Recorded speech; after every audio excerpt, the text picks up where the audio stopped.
관련해서 이제 말씀을 전하도록 하겠습니다. 지난 장에서는 우리가 삼손이 블레셋을 다니다가 딥나의 한 여인을 만났죠. 기억하시죠? 한 여인을 만났어요. 그래서 제가 이제 원어로는 처녀가 아니고 그러니까 그 결혼을 이제 이혼한거나 아니면 과부가 됐거나 아니면은 죄인의 경우 그 용어를 쓴다. 그냥 그런 어떠한 그냥 처음 결혼하는 건 아니고 여러 번 결혼을 했던 그런 사람을 이렇게 마음에 들었던 거예요. 그러니까 여인하고 또 미팅을 하면서 마음에 또 들었던 것 같아요. 삼손이 그런 의미가 있는 여인하고 또 이렇게 삼손이 눈이 잘 맞았습니다. 그래서 아버지를 졸라서 이제 지난주에 아버지를 와서 결혼식을 했죠. 그래서 신부 집에서 일주일 동안을 결혼식을 하는데 삼손이 친구들에게 수수께끼를 냈어요. 그런데 아내가 이 수수께끼를 막 졸라가지고 귀엽고 알아내가지고 친구들한테 알려줘서 삼손이 그 수수께끼 내기에서 지고 말아요. 그런 덕에 이제 삼손이 아스글론이라는 거 블레셋 한 지방에 내려가서 거기서 이제 사람들 30명을 쳐 죽이고 거둑과 속을 취해가지고 돌려줬어요. 그 저기 친구들한테 줬습니다. 그러니까 삼손은 또 그리고 나서 열받았어요. 우라통이 터져가지고 그냥 집으로 가버렸어요. 지금 결혼식 중인데 그냥 가버린 거예요. 집으로 가버려요. 그리고 이제 그 신부의 아버지는 이게 파혼이다 이렇게 생각을 하고 신부를 다른 친구에게 줬다 이렇게 이제 지난주에 얘기가 됐습니다. 나실인이었던 삼손은 하나님이 택한 그런 사람이었어요. 그런 그가 이방 여인과 결혼을 하기도 하고요. 짐승의 사체를 막 만지기도 하고 사체에서 난 꿀을 그냥 막 떠서 먹기도 하고 포도주, 독주도 먹고 뭐 그냥 나실인으로서는 해서는 안 되는 행동을 굉장히 많이 하게 됩니다. 또 뭐 내기에서 졌다고 이렇게 다른 도시 가서 30명을 때려 죽이고 노략질을 하는 그런 일을 해버리고 말해요. 그냥 또 결혼식 하다 말고 또 화가 난다고 또 진간에 집으로 가는 건 또 뭐예요? 그냥 이게 상황이 이상하게 돼버린 거예요. 그러니까 결혼한 아내는 또 어쩌라는 거예요. 그러면은 결혼식 하다 말고 가버린. 그냥 아내에 대해서 관심이 없었나 봐. 그냥 가가지고 씩씩거리면서 시간만 보내버린 것 같아요. 그러니까 진지하게 뭐가 이렇게 생각하는 것도 없이 그냥 그런 것 같아. 뭐 당시에 블레셋에는 뭐 데릴사위 제도 있고 사디카 제도라는 게 있긴 있었어요. 그래서 뭐 이렇게 그렇게 따지고 보면은 그 저기 아내 됐던 여자를 장인이 딴 데다 시집 보내는 것은 불법이 되는 거예요. 사디카 제도라는 것은 가끔 가다 가는 거예요. 그래서 저기 주기적으로 이렇게 가는 거고 데릴사위는 아예 처갓집에 들어가서 사는 걸 얘기를 해요. 그런 제도도 그 지역에는 있었습니다. 그러니까 집에 가서 이제 생각해 보니까 지난번에 내가 결혼했지 그런 생각이 났는지 아니면은 또 이제 여인 생각이 났는지 그렇게 이제 생각이 난 거예요. 성경에는 아내다 이렇게 표현을 하는데 삼손은 뭐 그런 개념도 별로 없었던 것 같아요. 이게 지내는 걸 보면은 좀 삼손 이상해요, 그죠? 한편으로는 또 잠자리 생각나서 아내를 찾은 건 아닌가 하는 생각도 들고.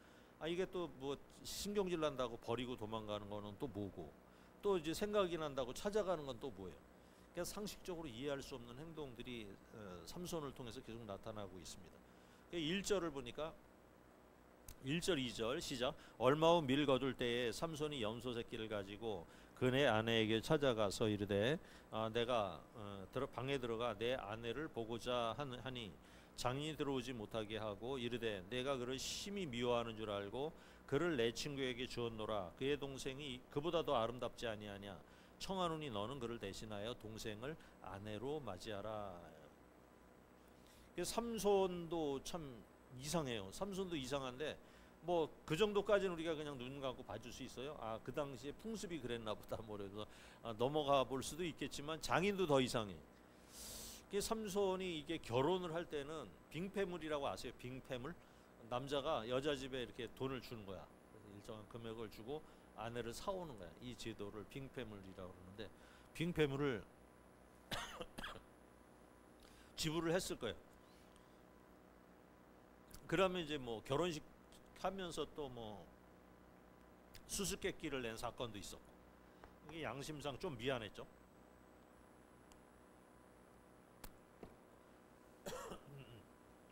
그래서 미안하니까 이제 염소 새끼를 가지고 처갓집을 찾아가요.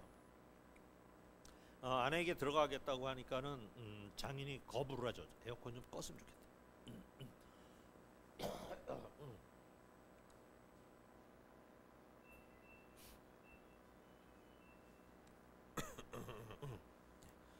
북바람이 들어와서 그런 것 같아요.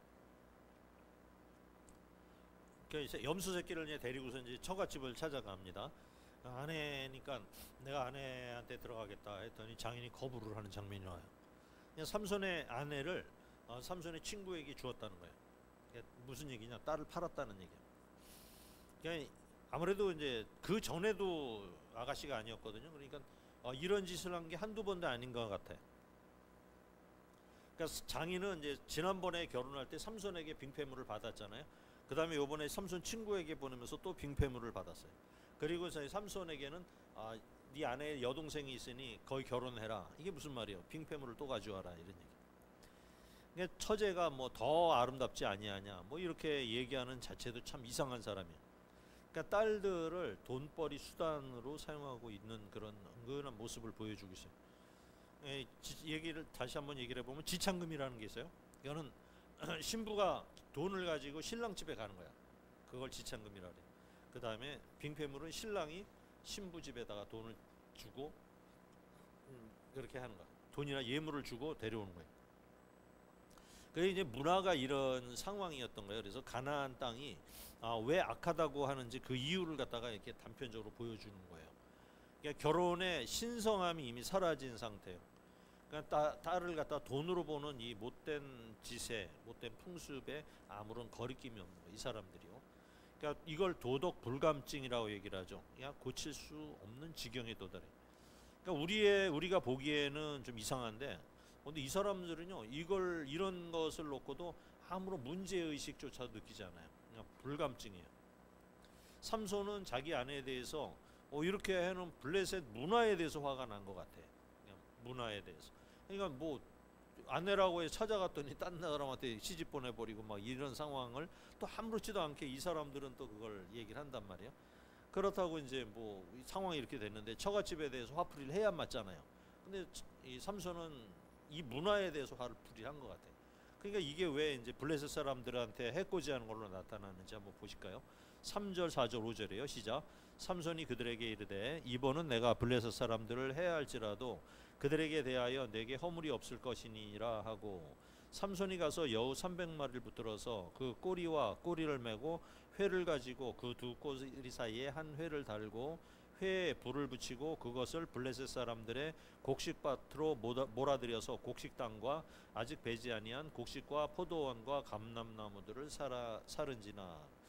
그래서 여기는 이제 그 여우라는 단어가 슈알이라고 그래요. 슈알이라는데 이게 이제 여우 같지는 않고요.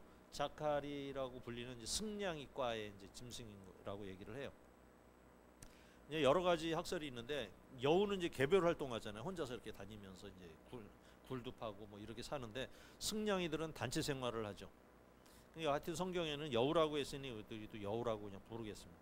그래서 300마리를 붙들어서 꼬리를 그러니까 2마리씩 짝을 해서 꼬리를 붙들고 거기에 회를 메어서 불을 붙여놔요.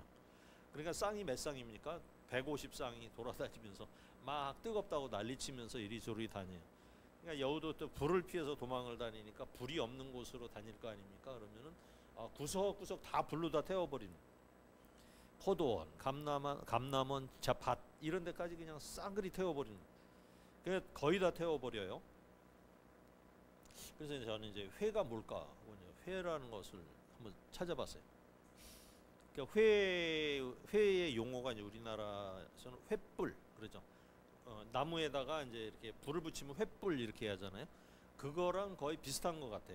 그러니까 나무가 이제 흡수를 잘하는 나무가 있나요? 쌀이나무나 뭐 대나무 이래가지고 이제 물을 흡수하거나 기름을 흡수를 잘하는 그 나무에다가 이렇게 불을 갖다 이렇게 붙이면은 그래도 꽤 오래 가는 모양이에요. 그걸 이제 회다 이렇게 회. 먹는 회가 아닙니다. 회라고.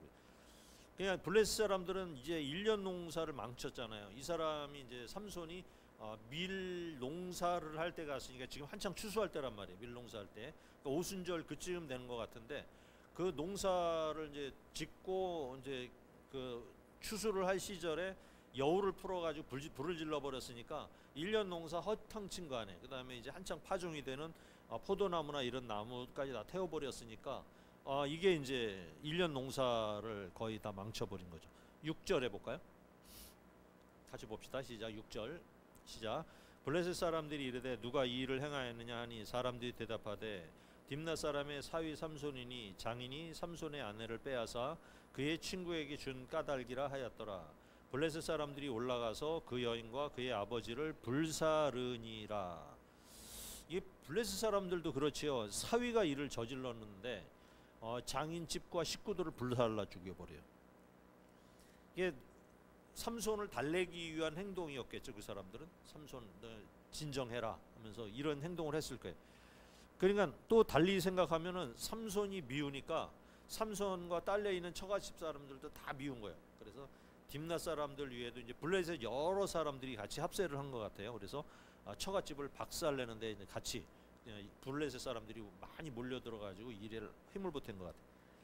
아이 가뜩이나 이제 자기는 이제 블레셋 사람들이 미워 죽겠잖아요. 삼손은 미워 죽겠는데 삼손에게 이번에 제대로 걸려드는 거예요. 전쟁의 명분을 갖다가 이제 제대로 찾은 거죠.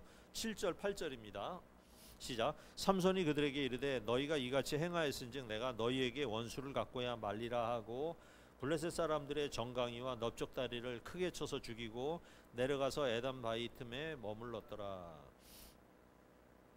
삼손은 처갓집 식구들을 불살랐다는 이유로, 그러니까 하여튼 뭐 경우가 이런 경우 있는데 삼손은 이제 처갓집을 미워할 텐데 또 상황이 이렇게 되니까 처갓집 식구들을 불살랐다는 이유로 여기에 참여한 블레셋 사람들을 모두 몰살을 시켜버려요.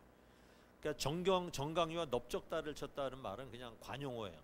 관용어로 이제 끔찍하게 죽였다 표현할 때 그 나라 말로 정강이와 넓적다리를 쳤다 이렇게 얘기를 한다고 얘기합니다. 그러니까 삼손 개인의 정욕으로 인해서 처가집 사람들이 다 죽어버렸고요.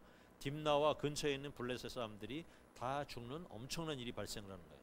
삼손이 이제 블레셋과의 전쟁을 하는 빌미를 맞게 된 거예요. 사실은 이것 때문에 이제 삼손과 전쟁이 일어나야 되는데 옛날에 예언했었죠. 삼손을 잉태하고 나서 삼손에 대해서 예언하기를 완전히 블레셋을 멸망시키는 게 아니라 이스라엘을 구원하기 시작할 것이다 라는 그런 역할을 초기에 우리가 들은 적이 있어요. 삼손이 블레셋 전쟁을 끝내는 게 아니라 시작하는 역할을 할 것이다. 사사기 13장 5절에 그 얘기가 나와요. 그러니까 삼손을 통해서 끝내는 건 아니었어요.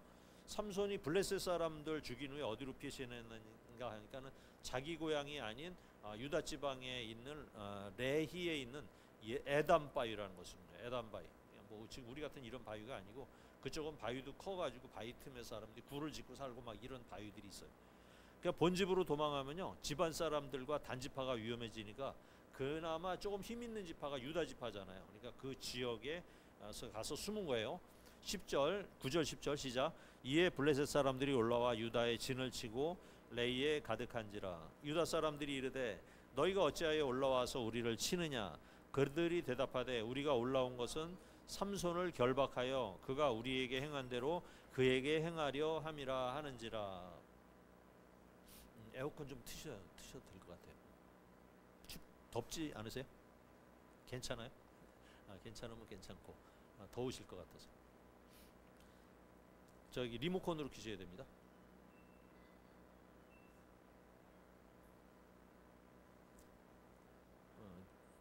너무 더우면 또 좋으시니까 주무시니까. 먼저 이제 입다라는 사사가 입다라는 사사는 암몬에서 이제 쳐들어왔잖아요. 그때 어떻게 했습니까? 군대를 모집했어요. 그래서 암몬하고 이렇게 대적했던 거 기억나시죠? 그런데 이 장자 지파라는 유다 지파의 태도가 아주 애매해요. 이 정도가 되면은 군대를 소집해서 대응해야 하는데 블레셋의 심기를 건드리지 않으려고 막 달래는 모습을 보여줘요. 그러니까 자초지종을 들어보고 나서 삼손 네가 잘못했네라고 이렇게 판단을 하는 거예요. 그러니까 유다 지파도 상당히 비겁한 모습을 보이고 있죠. 삼손이 사사라는 것을 이때까지도 이 유다 지파들은 인정을 하지 않은 거예요. 그리고 이대로 이제 블레셋의 속국이 되어서 조공을 바치는 그런 삶이 그런 대로 살만하다라고 생각을 하는 것 같아요. 식민지라도 뭐 그 식민지하고 잘 지내는 사람들이 있을 것이잖아요. 그 사람들은 그 식민지 그 하는 사람들하고 한패가 돼서 삶은 뭐 그럭저럭 살라도 그럭저럭 살만할 거예요.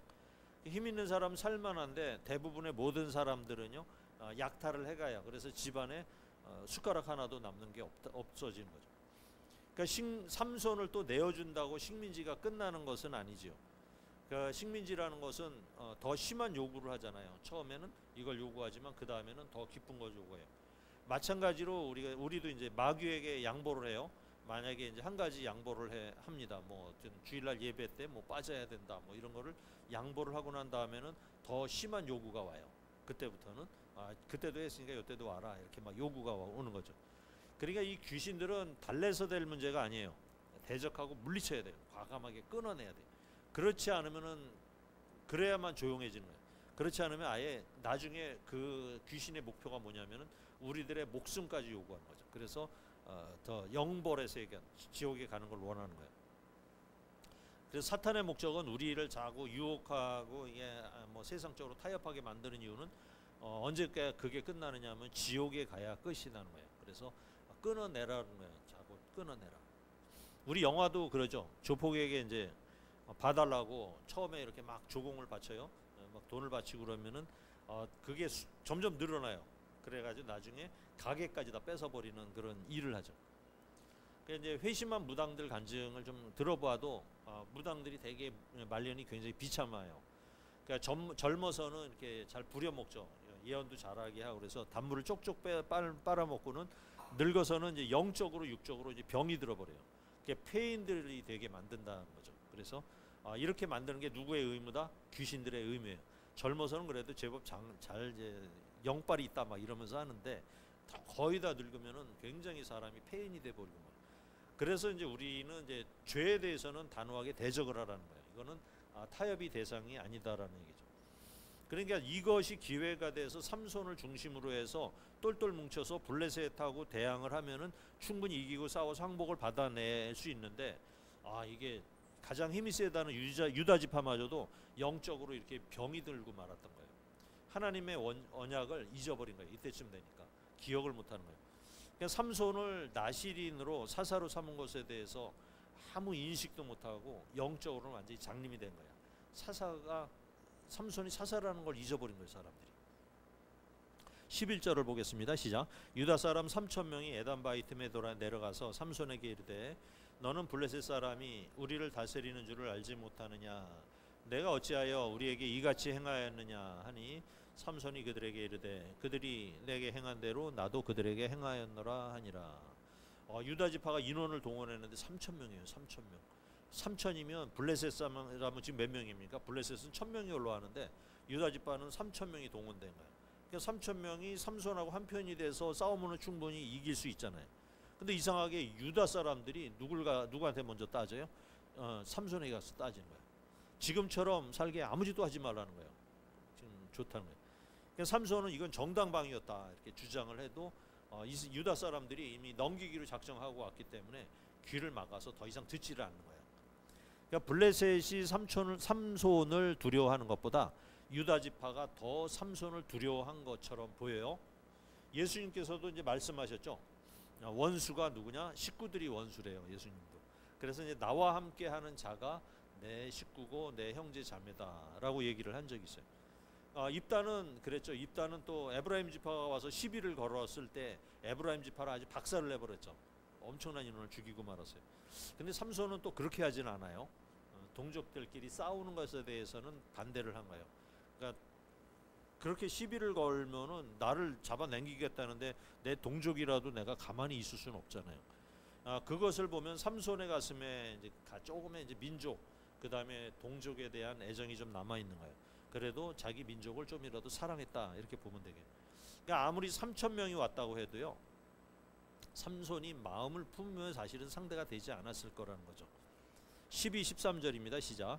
그들이 삼손에게 이르되 우리가 너를 결박하여 블레셋 사람의 손에 넘겨주려고 내려왔노라 하니 삼손이 그들에게 이르되 너희가 나를 치지 아니하겠다고 내게 맹세하라 하매 그들이 삼손에게 말하여 이르되 아니라 우리가 다만 너를 단단히 결박하여 그들의 손에 넘겨줄 뿐이요 우리가 결단코 너를 죽이지 아니하리라 하고 새 밧줄 둘로 결박하여 바위 틈에서 그를 끌어내니라. 유다 지파들이 이렇게 하는 것도 터무니없어요. 더 인원이 많은데도 자기 동족인 삼손을 묶어내잖아요. 그냥 하는 짓이 약해요. 유다 사람들도. 그러니까 삼손을 결박해서 블레셋에 넘기는데 어떻게 합니까? 그냥 이렇게 보내면 되잖아요. 느슨하게 매서 낡은 줄로 매가지고 그냥 해도 상관없잖아. 근데 어떻게 했습니까? 새로 만든 밧줄, 일단 짱짱한 밧줄로, 그것도 두 줄로, 이중으로 다 맸다는 거예요. 그래서 삼손은 그냥 유다 지파가 자기를 건드리지 않고 해를 끼치지만 않으면 그냥 얌전히 가겠다 이렇게 약속을 해줘. 그래서 순수하게 이제 오라를 받았던 것을 보여줘요. 14절입니다. 시작. 삼손이 레이의 이름에 블레셋 사람들이 그에게로 마주 나가며 소리 지를 때 여호와의 영이 삼손에게 갑자기 임하심에 그의 팔 위에 밧줄이 불탄 삼과 같이 그를 결박되어 던 손에서 떨어진지라. 삼손이 새 밧줄, 쇠가 아니라 새로운 밧줄 두 줄로다가 묶여서 끌려 나오는 모습을 보고요. 블레셋 군사들이 환호를 지르며 막 달려 나왔다는 거예요. 근데 이 블레셋 군사들의 함성에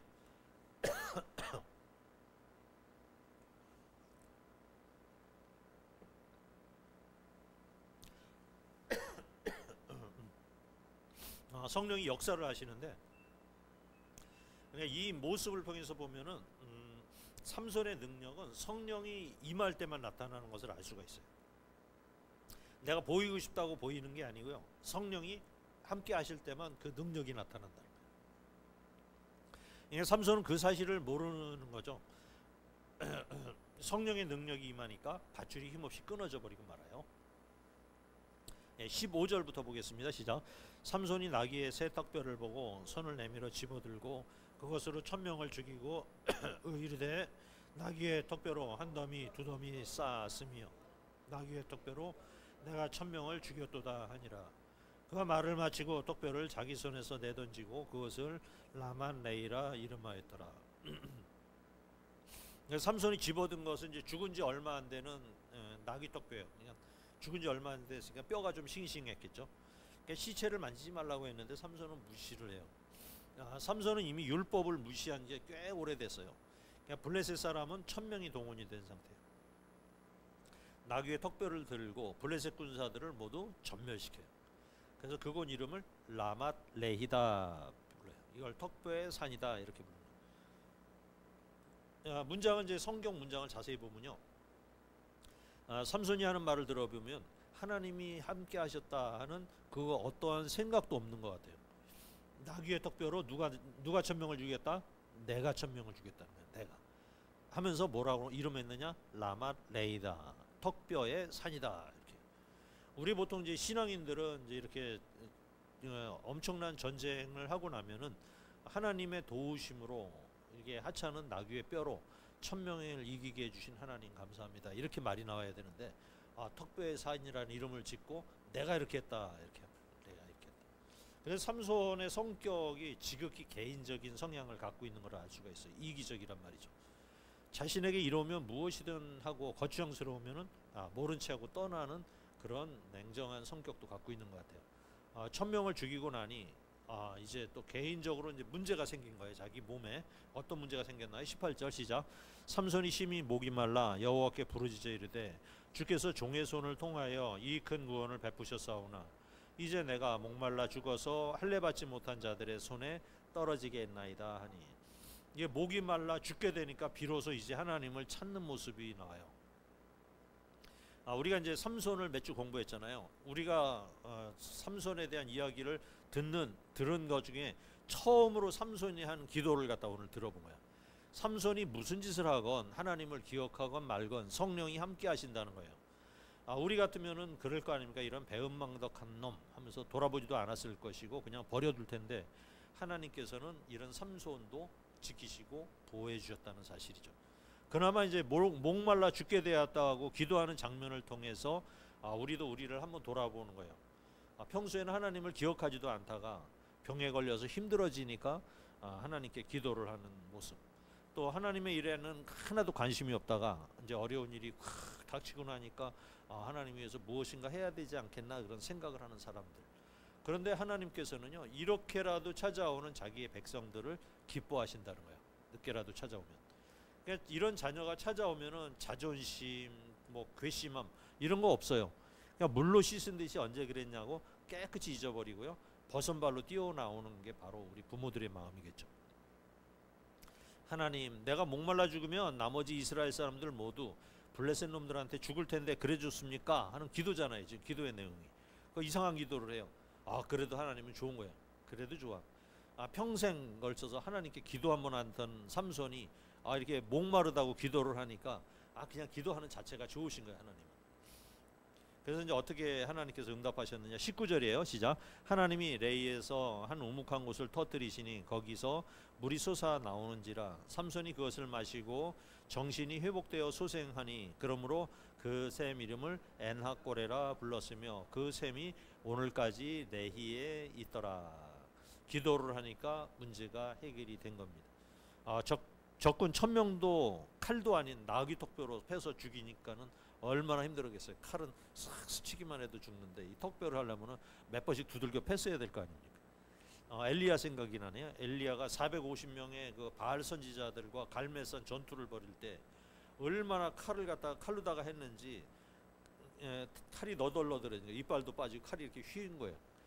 그게 이제 성지순례 가면요, 갈멜산에 가면 엘리야의 동상이 딱 있는데 칼을 딱 들고 있는데 이상하게 칼이 보니까 칼이 막 휘어 있고 이빨이 다 빠져 있어. 그걸 갖다 그리고 있는 거예요.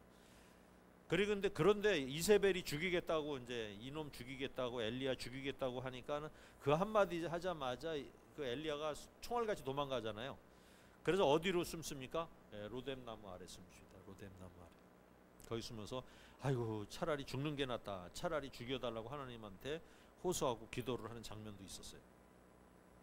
오늘 삼손은 나귀 턱뼈로 이제 때려 죽였으니까 사실 어떻게 보면 대단한 능력의 소유자였던 건 맞아요. 하나님께 받은 능력은 대단한 거예요.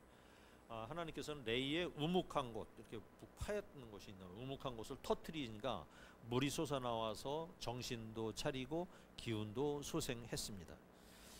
여러분도 힘들고 지쳐 낭망할 때요, 기도하시기 바랍니다. 그래서 우리 모두가 다 에나꼬레의 체험을 하시길 바라요. 에나꼬레의 뜻은 부르짖는 자의 셈이다 라는 뜻이에요. 그냥 못난 나 같은 인간, 주님께서 주님께 아무것도 한 것도 없고 항상 생각해보면 민망하기만 한데, 그런 내가 기도를 해도 하나님이 들어주시고요, 또 다시 소생할 수 있는 힘을 달라고 우리가 기도를 하고, 그래서 그 응답을 받는 여러분들이 되시기 바랍니다. 근데 한편으로는 삼손의 외로움도 한번 우리가 생각해 볼 필요성이 있어요. 그는 혼자 이제 모든 것을 결정하고 실행에 옮기는 사람이었습니다. 그래서 항상 어디 가든지 실적을 냈어요. 그런데 사람들은 알아주질 않아. 이것은 능력이 있건 없건 우리 모두가 다 느끼는 감정이실 거예요. 내 실력이 있는데 왜 사람들이 나를 안 알아주지? 왜 교회에서 나를 안 알아주지? 이런 마음들이 다 있었을 것입니다. 그래서 이제 사람들이 느끼는 감정은 그런 거예요. 아무도 없다는 거예요. 내 옆에 아무도 없다. 나는 혼자라는 느낌이 항상 있었던 거예요. 그때 우리는 어떻게 해야 될까요? 당신은 혼자가 아닙니다 라고 가르쳐 줘야 되는 거예요. 혼자가 아닙니다. 여러분 외롭지만 혼자가 아닌 것이지요. 항상 지키시고 보호하시는 주님이 있다는 사실을 우리가 알아야 하는 거예요. 우리가 자녀들에게 못 가르친 것이 어쩌면 이것이 아닐까 생각을 합니다.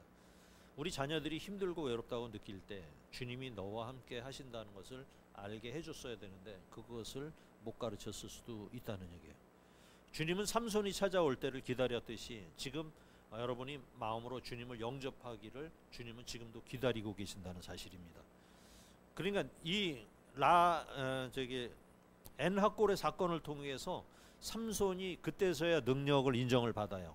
유다 지파에서도 이때 삼손을 사사로 인정을 한 것입니다. 20절이에요. 시작. 블레셋 사람의 때에 삼손이 이스라엘의 사사로 20년 동안 지냈더라.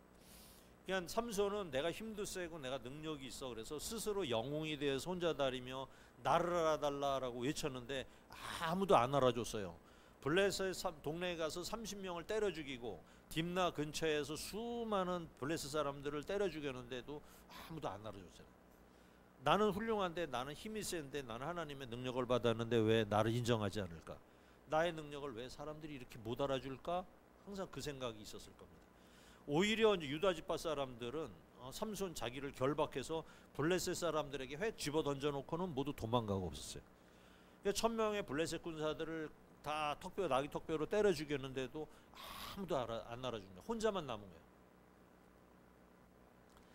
블레셋과 혼자 외로운 싸움을 할 때 옆에서 유다 지파 사람들 몇 사람이라도 오든지 가족들 몇 사람이라도 와서 물이라도 건네주고 하면 좋았을 텐데 아무도 없었던 거예요. 삼손은 능력이 있었지만 이스라엘에서는 아무도 그를 알아주지 않았고 외면했다는 거예요. 나 좀 봐달라고 알아달라고 그렇게 아무리 외쳐도 동족 이스라엘은 삼손을 외면했던 것입니다. 그런데 삼손이 하나님께 기도를 하고 에낙고레의 기적이 나타나면서 그가 인정받는 사람이 되었다는 거예요. 인정받는 사사가 되었다는 거예요. 하나님께 먼저 인정을 받는 것이 사람들에게 인정받을 수 있는 비결이 된다는 것입니다. 여러분들도요, 젊어서 날 좀 보소 날 좀 보면서 하면서 얼마나 열심히 일하고 직장에 다니고 친구들과 동료들을 만났습니까? 그렇게 다들 그렇게 살아왔잖아요. 우리가 인정받기 위해서 우리가 얼마나 노력을 했어요. 그런데 지금 여러분 옆에 남아있는 친구나 동료가 있나요? 만약에 있다 하더라도 여러분이 가서 돈 좀 빌려달라고 하면은 그나마 내 친구라고 생각했던 그 사람들도 다 도망갈 거예요. 아무도 안 남을 겁니다. 가족들 중에 누가 여러분들의 친구가 될 수 있나요? 아무도 여러분 곁에 없을 겁니다. 여러분의 자녀들도 모두가 다 떠나갈 것입니다. 누가 여러분의 친구가 되어줄 수가 있겠습니까? 주님이십니다. 그래서 주님을 중심으로 모인 교회가 여러분의 친구가 되어줄 것입니다. 아니, 우리는 그렇게 돼야 하는 거예요. 함께 공동체를 만날 수 있다면은 여러분들은 이미 엔하꼬레의 기적을 체험한 것과 마찬가지입니다. 그러니까 우리가 잘 나갈 때 주님 찾지 않다가 힘이 들 때 주님을 찾을 곳이 바로 이 장소가 될 것입니다. 주님이 계신 곳이 바로 이 교회입니다. 우리가 신앙 고백을 통해서 주시는 공동체가 바로 이 교회입니다.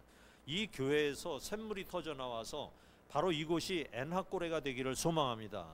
이런 간증이 여러분들에게 있어야 여러분들을 떠났던 모든 이웃이 다시 돌아오고 여러분들이 도움을 구하면은 여러분들에게 새로운 소명과 기쁨을 알게 하실 것을 믿으시기 바랍니다. 날 좀 보소 날 좀 보소 하고 다니지 않아도 여러분들을 알아주고 인정해주는 경험을 하게 될 것을 믿으시기 바랍니다. 먼저 무엇을 해야 될지 우리에게 우선권을 제대로 먼저 부여하시기 바랍니다. 엔하꼬레의 기적은 여러분의 갈증을 해결해주고 새로운 생명의 소생을 경험하게 만들 것입니다. 먼저 우선권을 하나님 아버지께 두시고 주님 앞에 두시기 바랍니다. 그래서 우리 하나님께서 여러분들이 무슨 짓을 하더라도 여러분들과 함께 하신다는 그 사실을 우리가 가슴속에서 믿고 아버지와 하나님 아버지의 마음을 우리가 마음으로 느끼는 그런 여러분들이 되시기를 축복합니다. 아멘.